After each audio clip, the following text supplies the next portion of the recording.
She pointed at me like I was furniture. "Remove the security guard," she said. "This is a strategic meeting, not a costume party."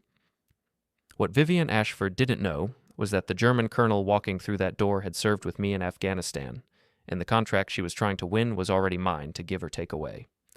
I am Tom Thorne, 58 years old, and I have spent 22 years protecting Vanguard Defense Industries from threats that most people never see coming. I've stopped corporate espionage, prevented insider theft, and once talked down a disgruntled employee who showed up with a hunting rifle and a grudge. But until that Tuesday morning in October, I had never been treated like an invisible man by the daughter of the man who saved my life. Before I tell you how a single German phrase destroyed her career, drop a comment telling me where you're watching from. I want to know how far this story travels. The lobby of Vanguard Defense Industries smelled like fresh coffee and ambition at 6:47 a.m. I walked through the glass atrium the same way I had for 2 decades, steady, watchful, cataloging every face, every badge, every deviation from the normal pattern. The security monitors in my basement office had shown me the German delegation's motorcade entering the parking structure 3 minutes ahead of schedule. I knew their names, I knew their ranks. And when I saw the name arranged for... She didn't stop walking. She didn't even turn her head. "Why is security in the meeting zone?" she asked, directing the question to the air somewhere to my left. "Ma'am, the delegation includes armed military personnel. Standard protocol requires a security liaison to remove the security guard." She finally looked at me, and her eyes held all the warmth of a January audit. "This is a strategic meeting, not a costume party. We don't need a hall monitor scaring away a $4 billion contract." The assistants exchanged glances. One of them, a young man named Derek, who I'd helped move apartments last spring, mouthed the word "sorry" behind her back. "Ma'am," I said, keeping my voice level, "I've coordinated with the German security detail. They're expecting professionalism?" She turned to face me fully, and I saw the practiced dismissal in her expression, the look of someone who had never been told no by anyone who mattered. "What they're getting is a man in a cheap suit hovering around the conference room like he's waiting to check tickets. This is a negotiation, Mr. She paused, waiting. "Thorne," I said. "Tom Thorne, head of security." "Mr. Thorne." She tasted the name like it was slightly spoiled. "I'm sure you're very good at whatever it is you do, checking badges, watching cameras, but this meeting requires a certain caliber. Please return to your office and let the professionals handle the conversation." She turned and walked toward conference room 12A, her assistants trailing behind her like ducklings following a particularly aggressive mother. I stood in the lobby, feeling the weight of 22 years pressing down on my shoulders. I had been with Vanguard since Theodore Ashford was running the company out of a converted warehouse. I had been there when Ted signed his first government contract. I had been there when his wife died and he couldn't get out of bed for a month. I had helped him bury his son, Vivienne's older brother, who had overdosed at 23. And I had never, not once, been treated like the help. I walked back to my office in the basement, past the server rooms and the maintenance closets, past the memorial wall where we kept photos of employees who had served in the military. My own photo was up there, faded now, showing a younger man in Army Ranger fatigues with eyes that hadn't yet learned what bureaucratic cruelty looked like. Before we dive deeper into this story, I have one small request. Please subscribe, drop a like, comment, and hit that hype button to boost this channel so more people can discover these incredible Reddit stories. I sat down at my desk and pulled up the security feed for conference room 12A on my monitor. The camera was one I had installed myself, positioned in the corner where it could capture the entire room without being obvious. Vivienne didn't know about it. Her father did. He'd signed off on every security upgrade I'd ever proposed. The German delegation filed in. There were 6 of them, 2 colonels, 3 aides, and a civilian liaison from the embassy. Heinrich walked at the front, his posture still military straight despite the gray in his hair and the lines around his eyes. He scanned the room the way soldiers do. Exits first, threats second, opportunities third. Vivienne greeted them with a smile that probably cost $10,000 in orthodontics. She gestured to the seats, made small talk about their flight, offered coffee. She was performing. Every movement, every laugh, every tilt of her head was calculated for maximum impression. Then she tried to say Verteidigungsministerium. She butchered it 3 times. The word, Federal Ministry of Defense, came out of her mouth sounding like she was choking on a pretzel. The German aides exchanged glances. One of them, a young man named Felix Gruber, made a note on his phone. His expression was professionally neutral, but I knew that look. I'd worn it myself 1,000 times when watching executives make fools of themselves. Heinrich's face remained impassive, but I saw the slight tightening around his eyes. He had spent 40 years in military service. He had survived 3 wars, 2 assassination attempts, and a divorce that cost him half his pension. He did not suffer fools gladly, and he did not forget incompetence. He asked a question in German, something about the timeline for the prototype delivery. Vivienne froze. She looked around the room, searching for the translator she had apparently forgotten to book. Her smile flickered, then hardened into something that looked like anger, disguised as patience. "Could we perhaps continue in English?" she said. "For clarity." Heinrich nodded, but I could see the calculation in his eyes. He was measuring her. He was finding her wanting. My phone buzzed. A text from Reggie Okonkwo, my night supervisor.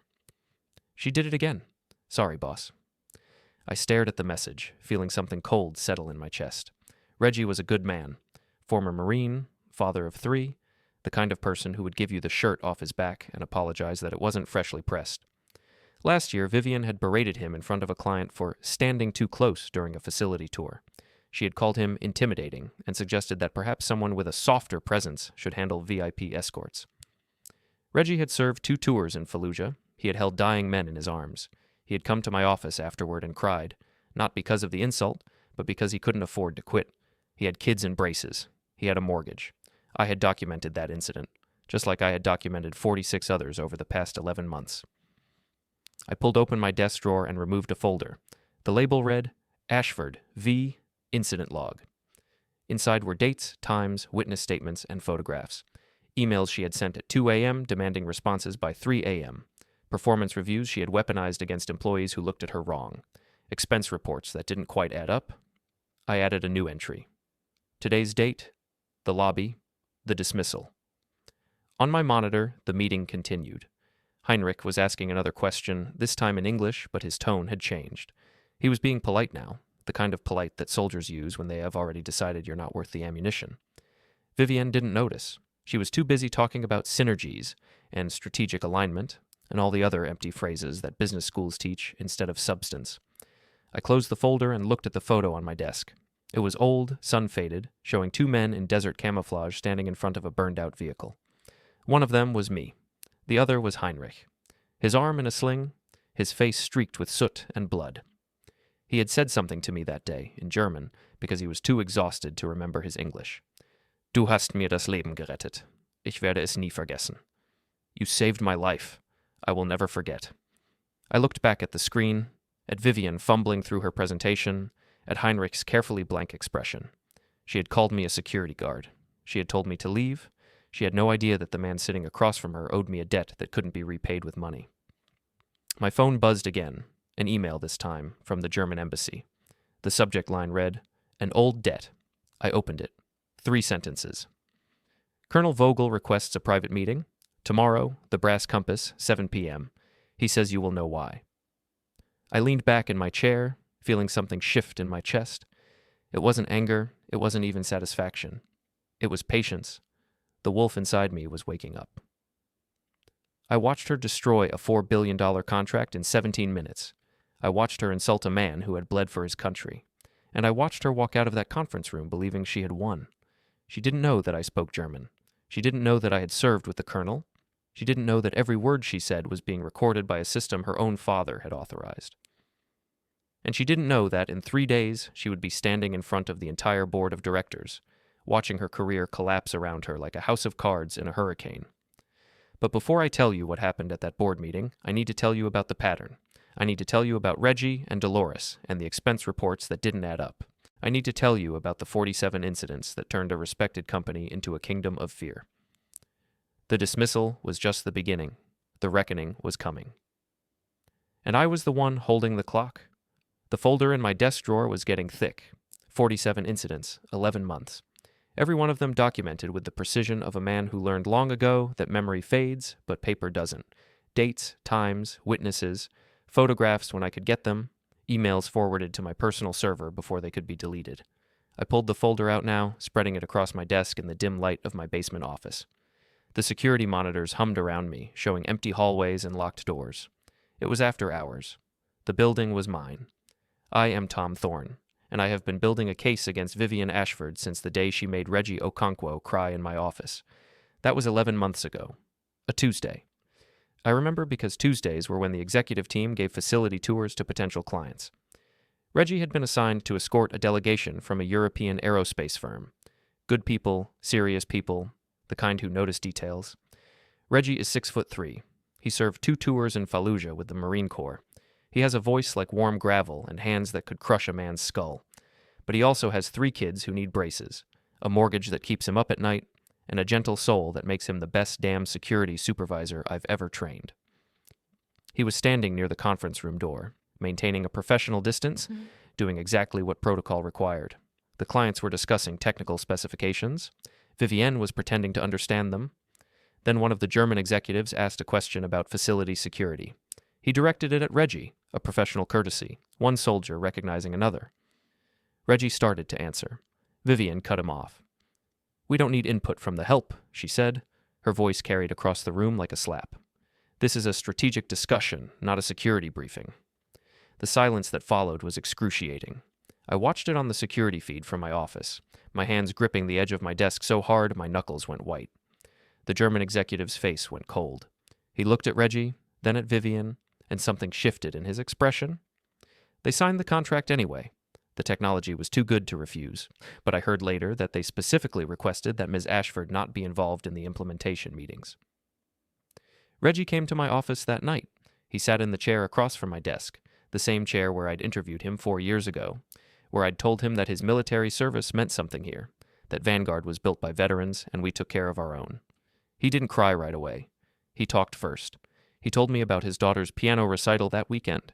He told me about his son's Little League game. He talked about normal things, everyday things, building a wall of words between himself and what had happened. Then the wall collapsed. "I can't quit, Tom," he said, his voice breaking. "I can't. My wife is going back to school. We just refinanced the house. The kids—" He stopped.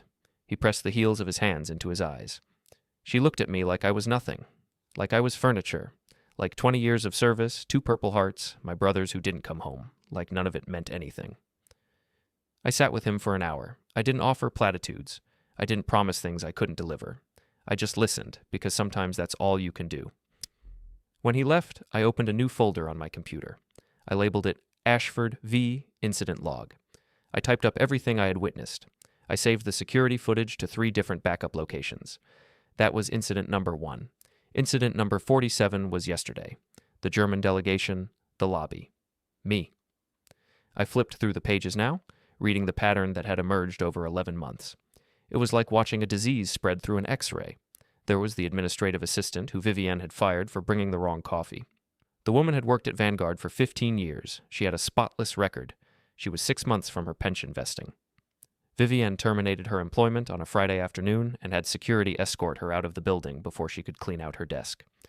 I documented that one. I also quietly helped the woman file for unemployment and connected her with a labor attorney. There was the junior engineer who Vivienne had screamed at during a project review. His crime, correcting a decimal point error in her presentation that would have cost the company $3 million. She called him insubordinate in front of the entire department. He resigned 2 weeks later. He was 26 years old and brilliant.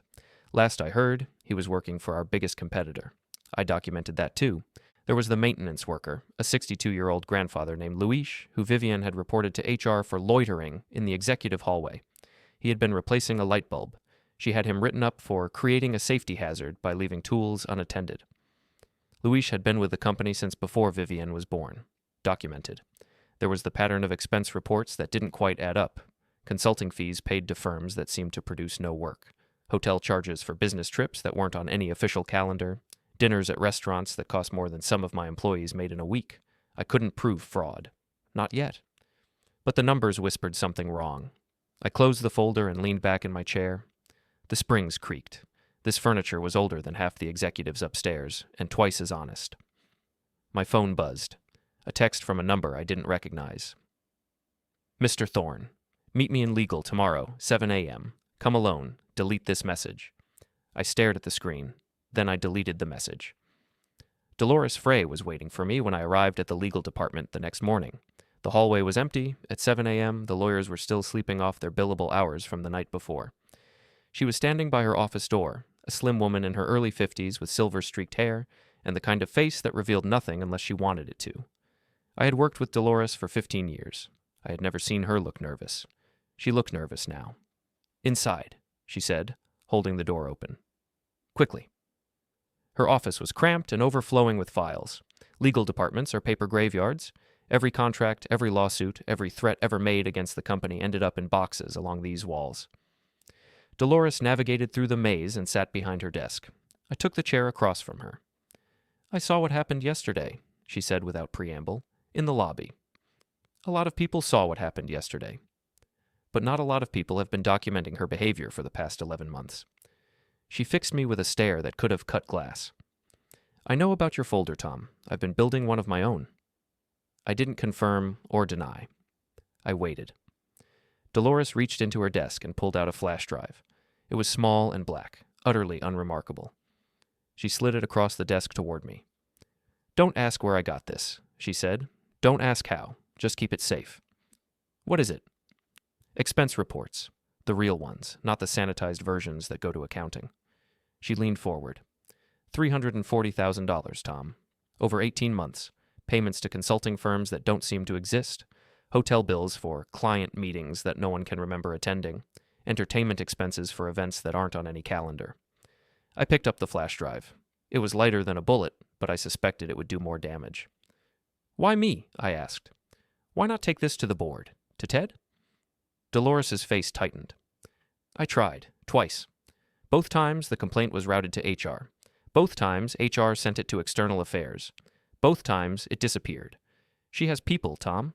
People who owe her or people who are afraid of her. The system is rigged." "Then why do you think I can do anything?" "Because Ted Ashford listens to you." She said the words like they cost her something. "He doesn't listen to legal. He doesn't listen to finance. He barely listens to the board. But he listens to you. You're the only person in this building who knew him before he had money, before he had power. You're the only one who can tell him the truth and survive." I thought about that. She wasn't wrong. Ted and I went back to a time before Vanguard existed, back to a burning vehicle in Afghanistan and a promise made in blood and smoke. But that debt ran both ways. I had never called it in. I had never needed to. Maybe it was time. "There's something else," Dolores said. She glanced at her closed door, then lowered her voice. "The German contract. The one Vivienne is trying to close." "The $4 billion one?" "Yes." Dolores pulled out another file. "I've been reviewing the communications, the preliminary agreements, the timeline." She slid a document across the desk. "She's not just incompetent, Tom. She's sabotaging it." I frowned. Why would she sabotage her own deal? Because it's not her deal. It never was. Dolores pointed to a clause buried in the fine print. "If this contract closes successfully, it triggers a restructuring of the executive compensation. The bonus pool gets redistributed, performance metrics get reset, and guess whose numbers don't look so good when measured against a $4 billion benchmark?" I read the clause. Then I read it again. She's trying to kill the deal to protect her bonus. She's trying to kill the deal to protect her position. If this contract closes, the board will start asking questions. They'll want to know why the Strategic Partnerships Department has a 40% turnover rate. They'll want to know why our client satisfaction scores have dropped every quarter she's been in charge. They'll want to know about the $340,000. I looked at the flash drive in my hand. Then I looked at Dolores. "You're taking a risk telling me this." "We're all taking risks, Tom. The question is whether we take them for the right reasons." She stood up and walked to her window, looking out at the gray Chicago morning. "I've been with this company for 22 years. I've watched it grow from nothing. I've watched Ted build something that matters. I'm not going to watch his daughter burn it down because she thinks her last name makes her untouchable." I stood up and pocketed the flash drive. "I need to verify this. I need to check the numbers myself." "Of course you do. You're careful. That's why I came to you." She turned back to face me. "But Tom, don't take too long. The German delegation leaves in 3 days. If Vivienne succeeds in torpedoing this deal, the board will blame the failure on market conditions, on timing, on anything except her, and we'll have lost our chance." I nodded and headed for the door. "Tom." Her voice stopped me with my hand on the knob. "She's not just arrogant. She's dangerous.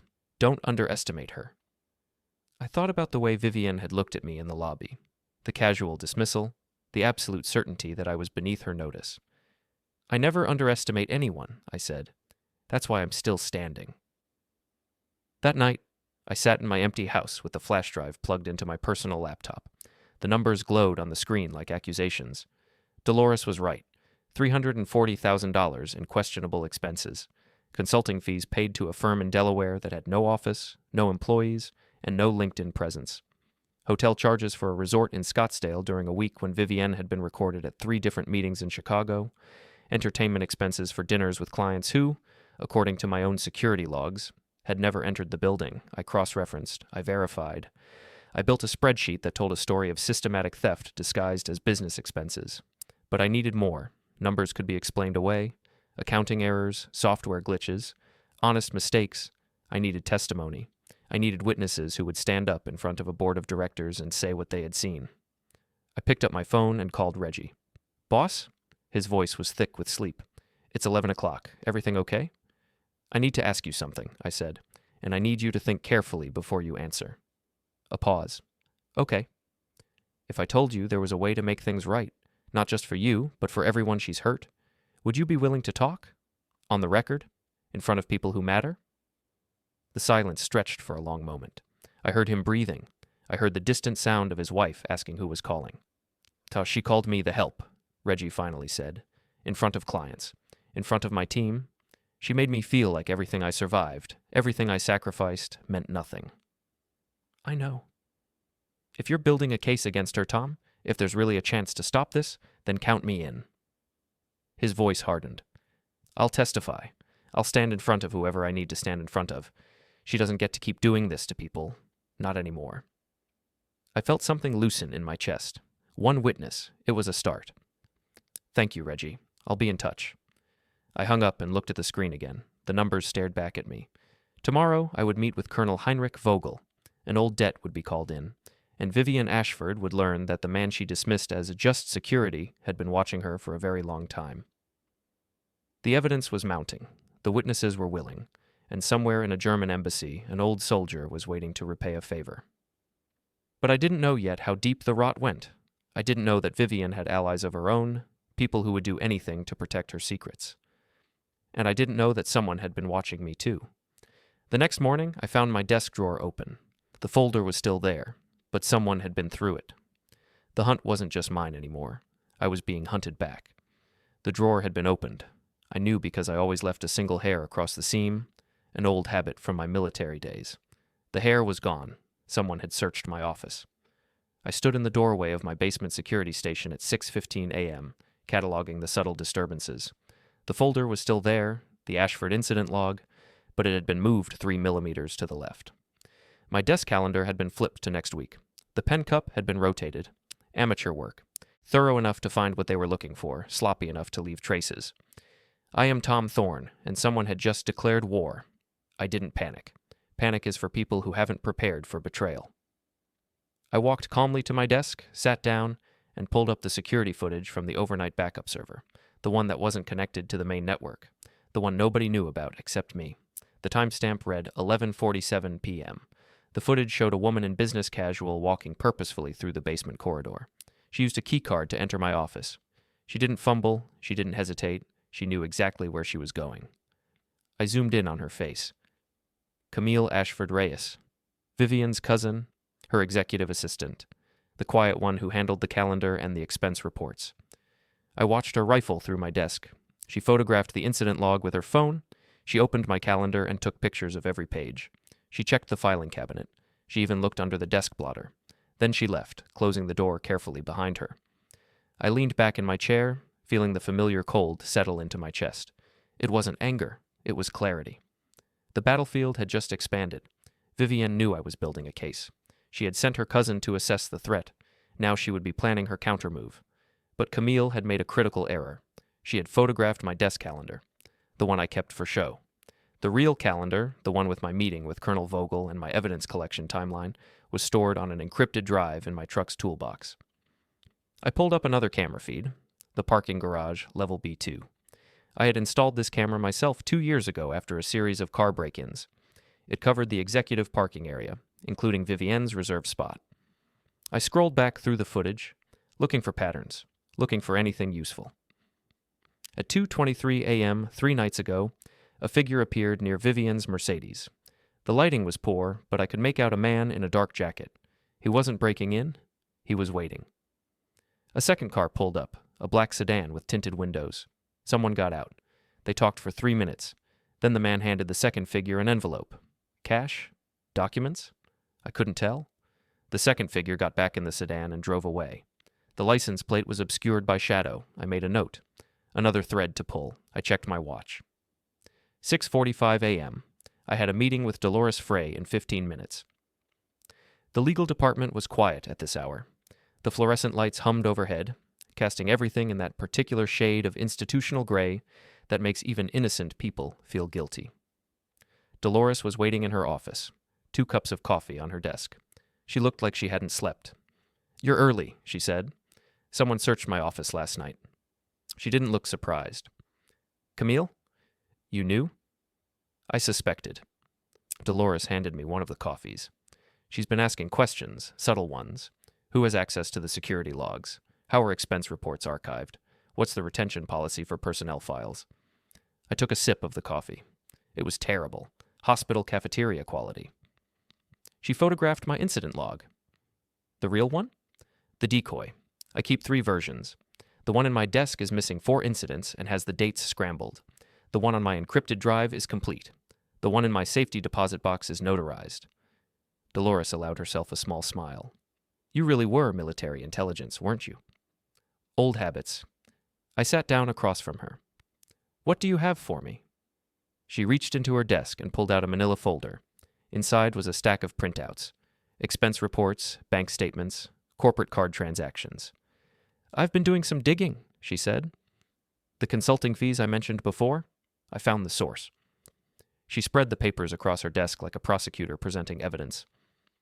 "Vivienne has been making payments to a company called Strategic Horizons Consulting. $340,000 over 18 months. The payments are listed as market research and competitive analysis. Let me guess. Strategic Horizons doesn't exist." "Oh, it exists, on paper." Dolores pointed to a registration document. "Incorporated in Delaware 6 months before the first payment.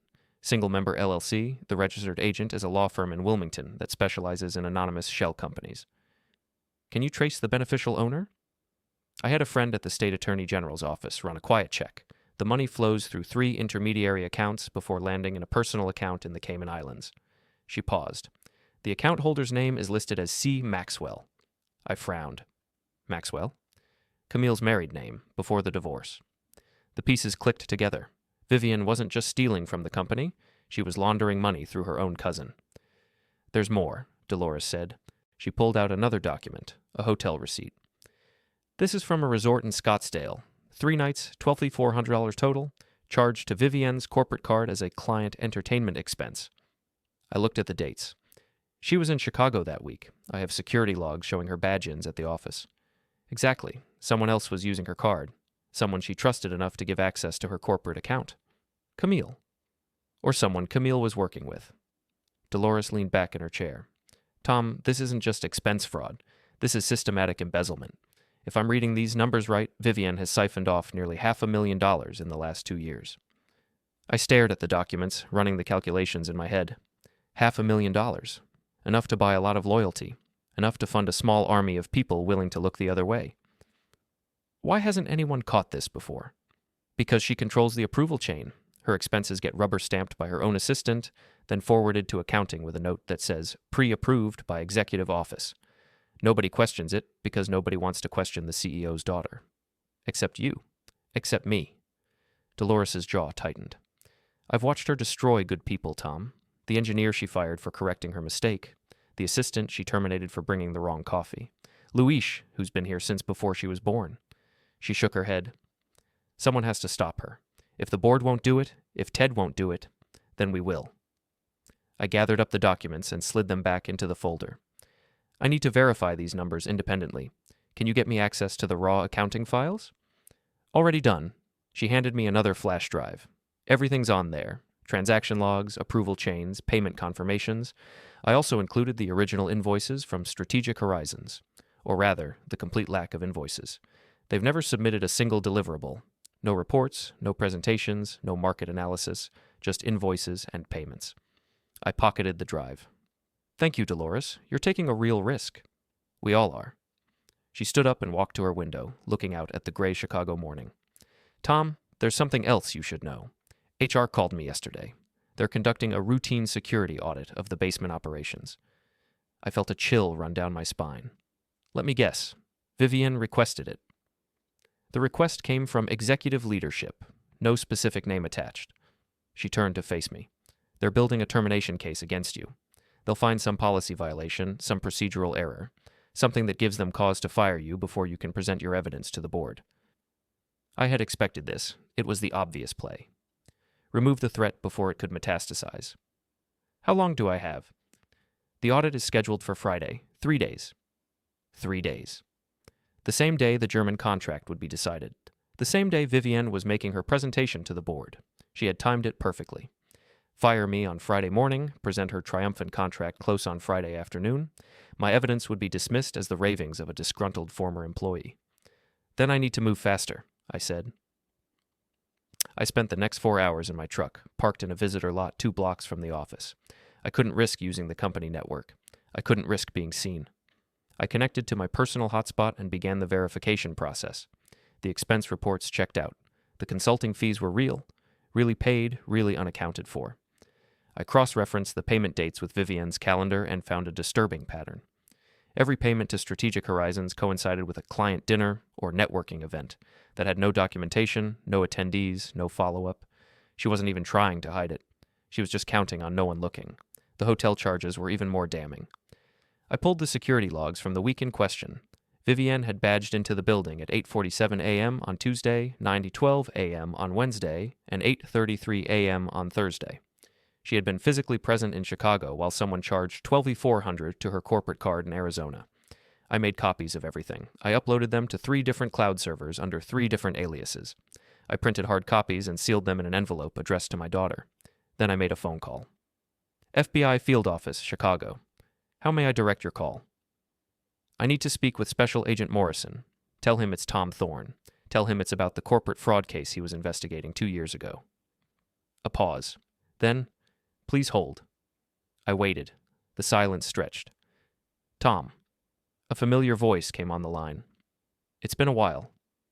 David, I need to ask you something. Off the record. I'm listening. If someone wanted to make fraud charges stick, corporate embezzlement, shell company money laundering, expense theft, what would they need? There was a long pause. I could almost hear him weighing his words. Testimony under oath, he finally said. Documents can be forged. Electronic records can be disputed. But if you have someone who was inside the scheme, someone who can explain how the money moved and who authorized it, he trailed off. Why are you asking? Hypothetically. Hypothetically, you'd need a witness who's willing to flip, someone with first-hand knowledge, someone who's more afraid of prison than they are of their co-conspirators. I thought about Camille, the quiet cousin, the one who processed the expense reports, the one whose personal bank account was receiving laundered money. Thanks, David. Tom. His voice sharpened. Whatever you're into, be careful. Corporate fraud cases have a way of getting messy. People with money don't go down quietly. I know. I hung up and stared at the steering wheel. Camille was the key. She had searched my office, which meant she was loyal to Vivienne. But she was also the one receiving the payments, which meant she was exposed. If the fraud came to light, she would go down with the ship, unless someone offered her a lifeboat. I started the truck and drove to the one place where I knew I could think clearly. The Brass Compass was a veterans bar on the north side of Chicago. No televisions, no music, just good whiskey and the quiet company of men who had seen things.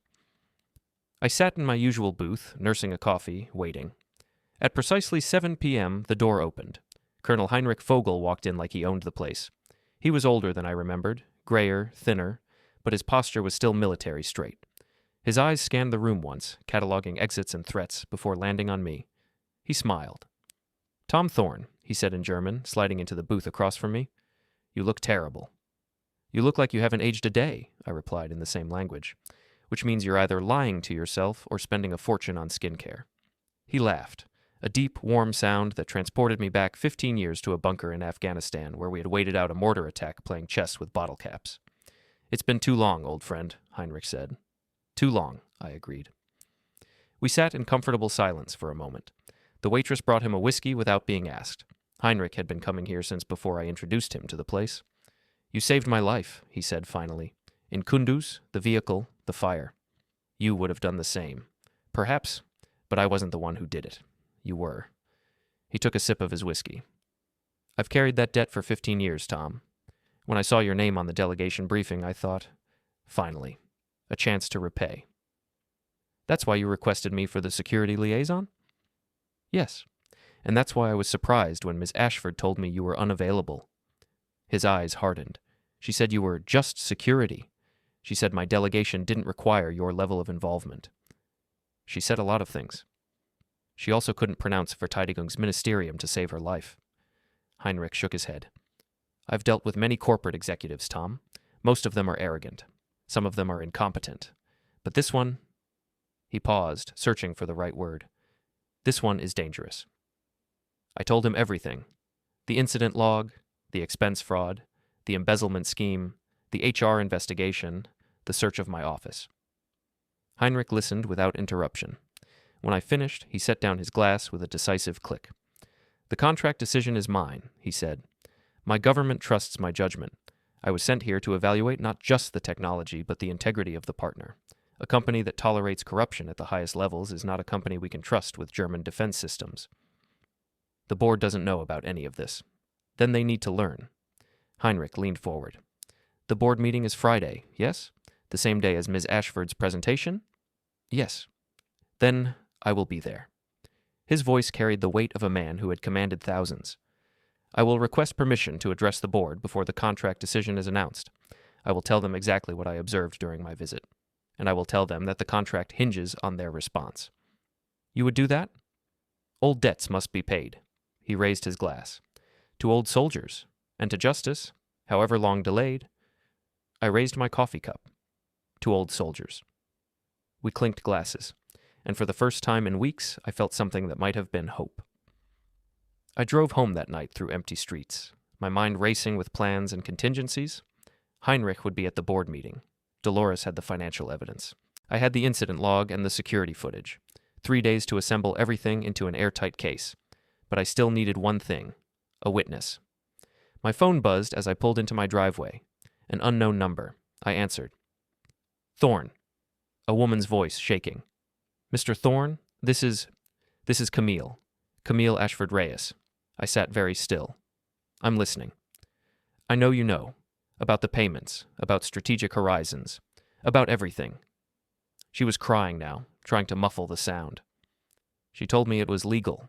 She told me it was just tax optimization. I didn't know it was fraud until last month when I saw the real numbers." "Why are you calling me?" "Because she's going to destroy you. She showed me the file she's building. Policy violations, unauthorized system access, falsified reports. She's going to fire you Friday morning and make you look like a criminal." "And what do you want me to do about it?" A long pause. Then, "I want out. I want protection. I want someone to tell me I'm not going to prison for something she made me do." I closed my eyes. The lifeboat. Just like David said. "Meet me tomorrow," I said. "The coffee shop on Wabash, 6 a.m., come alone, bring everything you have." "How do I know I can trust you?" "You don't, but I'm the only chance you've got." I hung up. I sat in my car in the dark driveway, watching the shadows move across my front lawn. The trap was set, the pieces were moving, Friday was coming, and Vivienne Ashford had no idea that the walls were closing in. The evidence was mounting. The allies were gathering. And somewhere in a corner office on the 14th floor, a woman who thought she was untouchable was about to learn the hardest lesson of all.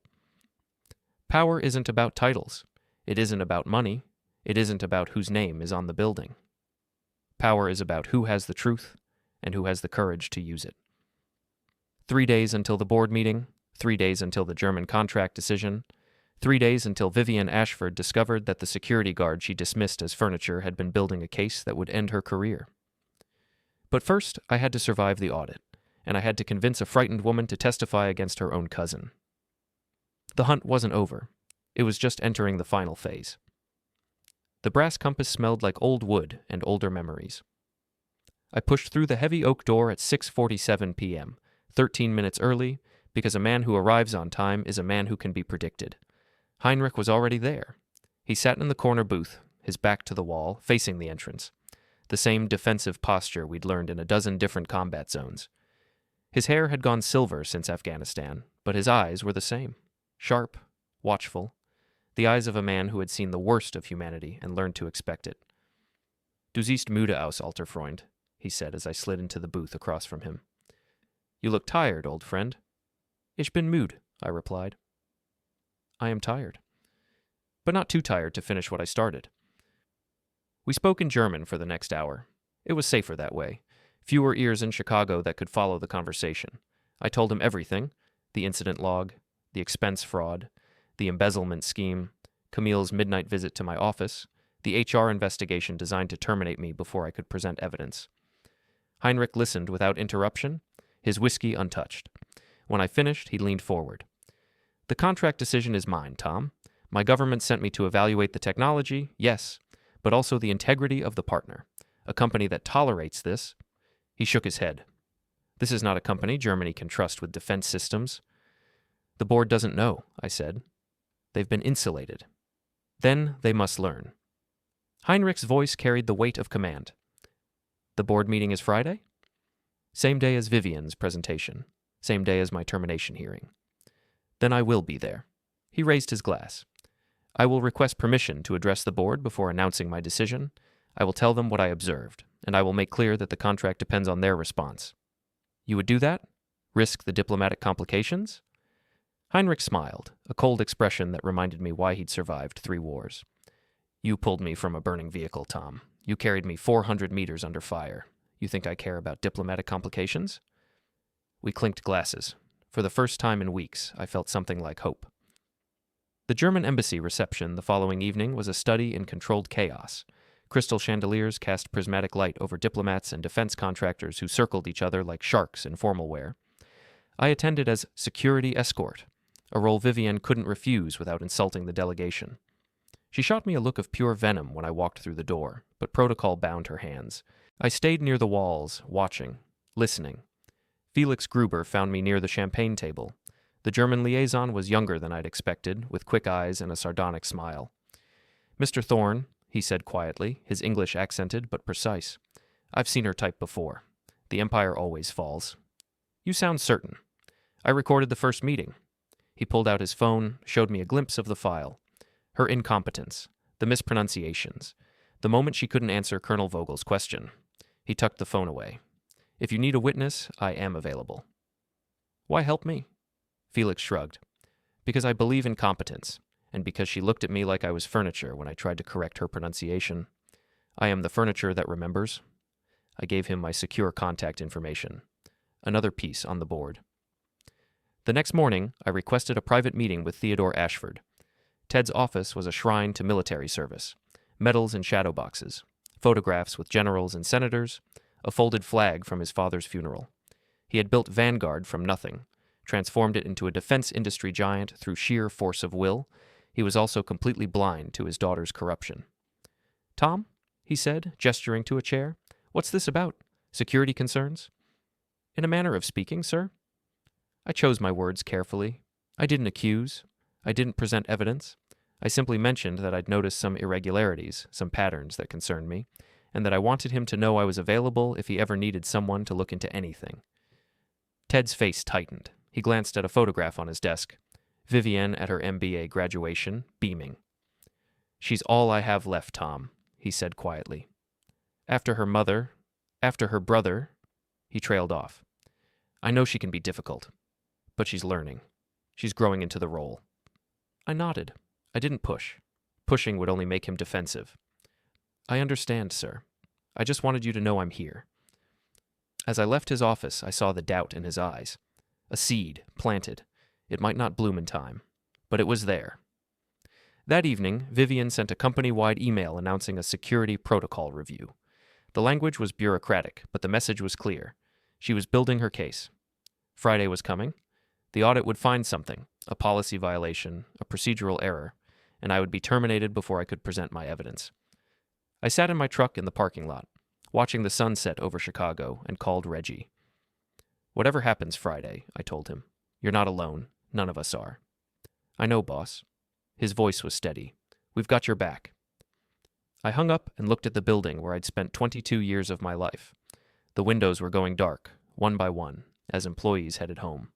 3 days until the board meeting, 3 days until the German contract decision, 3 days until Vivienne Ashford discovered that the man she dismissed as just security had been building a fortress around her, and she was already inside the walls. I started the engine. Tomorrow I would meet with Camille. Tomorrow the final piece would fall into place. The trap was nearly complete. Heinrich had agreed to speak at the board meeting. Felix had the recording, Dolores had the financial evidence, and somewhere in a corner office, a woman who thought she was untouchable was running out of time. But the most dangerous piece was still in play. Camille Ashford Reyes, the cousin, the accomplice, the weak link in Vivienne's armor. She had called me in tears, begging for protection. She claimed she didn't know the payments were fraud. She claimed she was manipulated. Maybe she was telling the truth. Maybe she wasn't. Either way, she was my key to the kingdom, and tomorrow morning I would find out exactly how much she was willing to sacrifice to save herself.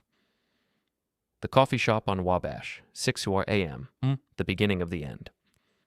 The coffee shop on Wabash was empty at 5:47 a.m. I arrived 13 minutes early because a man who shows up on time is a man who can be ambushed. I took the corner booth, back to the wall, facing the door. Old habits. The barista, a college kid with tired eyes, brought me black coffee without being asked. I'd been coming here for 15 years. He knew better than to make conversation before sunrise. I pulled out my tablet and reviewed the evidence one final time. The incident log. 47 documented cases of abuse, harassment, and misconduct. Each one time-stamped, witnessed, and corroborated. The expense reports. $340,000 in fraudulent consulting fees paid to a shell company controlled by Camille. Every transaction traced, every invoice exposed as fiction. Felix's recording, 17 minutes of Vivienne's incompetence preserved in digital amber, her mispronunciations, her frozen panic when Heinrich asked a simple question, her contempt for everyone in the room, the security footage, Camille searching my office at 11:47 p.m., her fingerprints on my calendar, her face captured in high resolution by cameras she didn't know existed. It was enough to end a career. It might be enough to end a dynasty. But I needed one more piece. I needed testimony. The door chimed at 5:58 a.m. Camille walked in. She looked like she hadn't slept in days. Her designer clothes were wrinkled. Her makeup couldn't hide the dark circles under her eyes. She moved like a woman who expected to be arrested at any moment. She saw me in the corner and froze. For a second, I thought she might run. Then she squared her shoulders and walked toward me with the determined stride of someone who had made a decision and was terrified of it. She slid into the booth across from me. She didn't order coffee. She didn't make small talk. "I brought everything," she whispered, sliding a flash drive across the table. "Bank statements, wire transfers. The real consulting invoices. The ones that show no work was ever performed. I have emails where Vivienne explicitly instructed me to falsify the expense reports." I picked up the flash drive. It was small and black, identical to the one Dolores had given me. 2 pieces of the same puzzle. "Why?" I asked. "You've been loyal to her for years. You've been receiving payments from the shell company. You're as guilty as she is." Camille's hands trembled. She clasped them together on the table, knuckles white. "Because I didn't know." Her voice cracked. "In the beginning, I really didn't know. She told me it was tax optimization. She told me it was legal. She said all the big companies did it. And when did you realize it wasn't?" 3 months ago." Camille swallowed hard. "I saw the real numbers. I saw where the money was actually going. I realized that Strategic Horizons Consulting doesn't have an office, doesn't have employees, and has never produced a single document. I realized I wasn't helping with taxes. I was helping her steal." "So you kept quiet for 3 months?" "I was scared." The admission came out like a confession. "She's the CEO's daughter. She controls everything. She has people everywhere, HR, legal, the board. I thought if I said anything, she'd destroy me. She'd make it look like I was the criminal." "She might still do that." Camille nodded miserably. "I know. That's why I called you. She's building a case against you, Mr. Thorne. She's going to fire you tomorrow morning and blame the security failures on you. She's going to use you as a scapegoat." "I'm aware.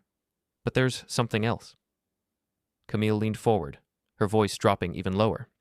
"She knows about your meeting with Colonel Vogel. She knows about the brass compass. She has someone watching you." I felt a chill run down my spine, but I kept my face neutral. "Who?" "I don't know.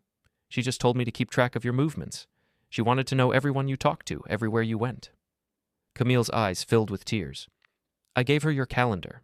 I photographed your files. I'm sorry. I was trying to protect myself. I studied her face, looking for the lie. I'd interrogated enough people in my military career to know the difference between genuine fear and manufactured tears. This was genuine. She was terrified. Not of me, of Vivienne. What do you want? I asked. Protection. The word came out like a prayer. I want immunity. I want to guarantee that if I testify, if I tell the board everything I know, I won't go to prison. That's not something I can promise. But you know people. You know the FBI agent you called.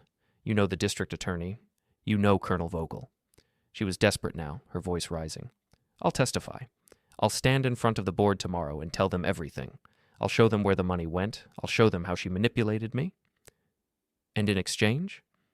In exchange, you make sure I'm protected.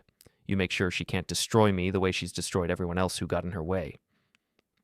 I sat back and considered the offer. Camille was compromised. She had participated in the fraud, even if she claimed ignorance. Her testimony would be challenged. The defense would paint her as a co-conspirator trying to save herself. But she had the documents. She had the emails. She had the smoking gun.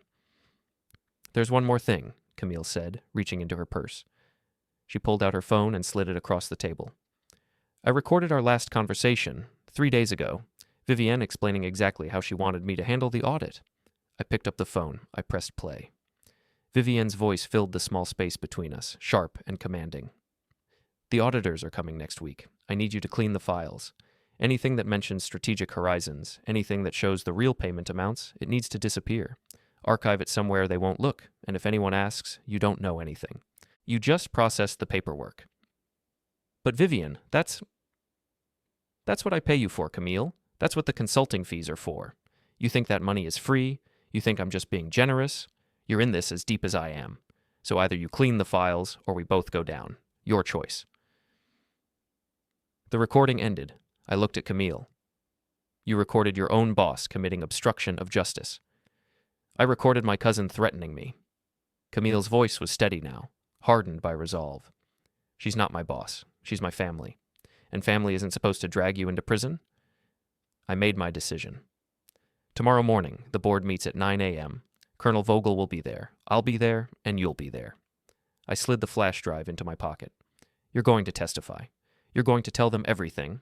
The shell company, the fake invoices, the instructions to destroy evidence. And I'm going to make sure you have legal protection. How? I have a lawyer. Her name is Dolores Frey. She works in our legal department, and she's been building a case against Vivienne for longer than I have. She'll represent you as a whistleblower. Under federal law, that gives you certain protections. Camille's eyes widened. Dolores, from legal, she always seemed so quiet. The quiet ones are always the most dangerous. I stood up, leaving a $10 bill on the table. Go home. Get some sleep. And Camille? She looked up at me. Don't contact Vivienne. Don't respond to her texts. Don't answer her calls. As of this moment, you work for me. I spent the rest of the day in preparation. I met with Dolores in her office at noon. I showed her Camille's flash drive, played her the recording. Her face went from skeptical to shocked to grimly satisfied in the span of 3 minutes. This is it, she said. This is enough to terminate her for cause, possibly enough for criminal charges. I want more than termination. I want her destroyed. Dolores looked at me sharply. That's not how the law works, Tom. I know how the law works. I also know how justice works. They're not always the same thing. At 3 p.m., I called Colonel Vogel. We spoke in German, a precaution against any listening devices Vivienne might have planted in my office. Everything is ready, I told him. The board meeting is at 9. Can you be there? I will be there, Heinrich confirmed. I have already notified my government. The contract decision will be announced after the testimony is complete. And if the board doesn't act? A pause. Then, if the board fails to remove the cancer from their organization, Germany will take its business elsewhere. $4 billion is a significant incentive for moral clarity. I hung up feeling something I hadn't felt in weeks. Confidence. At 6 p.m., I drove to the Hotel Reichmann where the German delegation was staying. I didn't go inside. I parked across the street and watched. Felix Gruber emerged at 6:23 p.m. He walked to a cafe 2 blocks away and ordered an espresso. I followed him. Mr. Thorne, he said without turning around as I approached his table, I was wondering when you would appear. You have the recording? backed up to 3 separate servers. He sipped his espresso. I also have something else, something you might find interesting. He pulled out his phone and showed me a photograph. It was a woman I didn't recognize standing in the lobby of the Vanguard building talking to Vivienne. Who is she? Her name is Margareta Schultz. She works for a competing German defense contractor. Felix's voice was grim. I took this photo 2 weeks ago. Ms. Ashford has been meeting with her regularly, sharing information about our delegation's requirements, our timeline, our concerns. I stared at the photo. She's been feeding information to the competition? It appears so. I believe the term is corporate espionage. Felix pocketed his phone. I was planning to include this in my report to Colonel Vogel, but I thought you should know first. The implications hit me like a truck. Vivienne wasn't just stealing from Vanguard. She wasn't just abusing employees and destroying careers. She was actively sabotaging the company's biggest contract by selling information to competitors. Why? I asked. Why would she torpedo her own family's company? Because she doesn't care about the company, Felix said simply. She cares about herself. If the German contract fails, she can blame the failure on market conditions, on the delegation, on anyone except herself. Meanwhile, she has been positioning herself for a job with the competitor, a golden parachute paid for with stolen intelligence.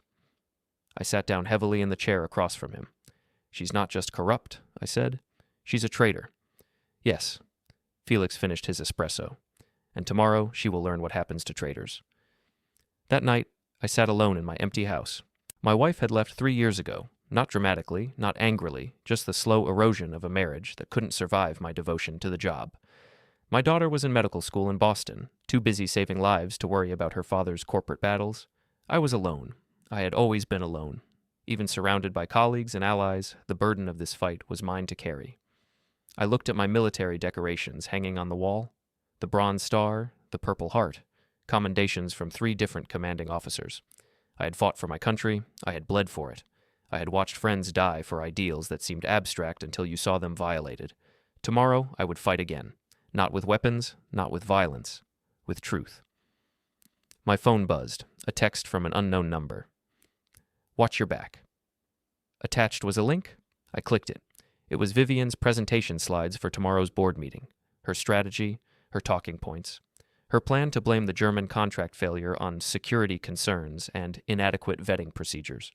She was going to throw me under the bus. She was going to fire me in front of the board and use my termination as proof of her competence. Someone inside her circle wanted her to fail.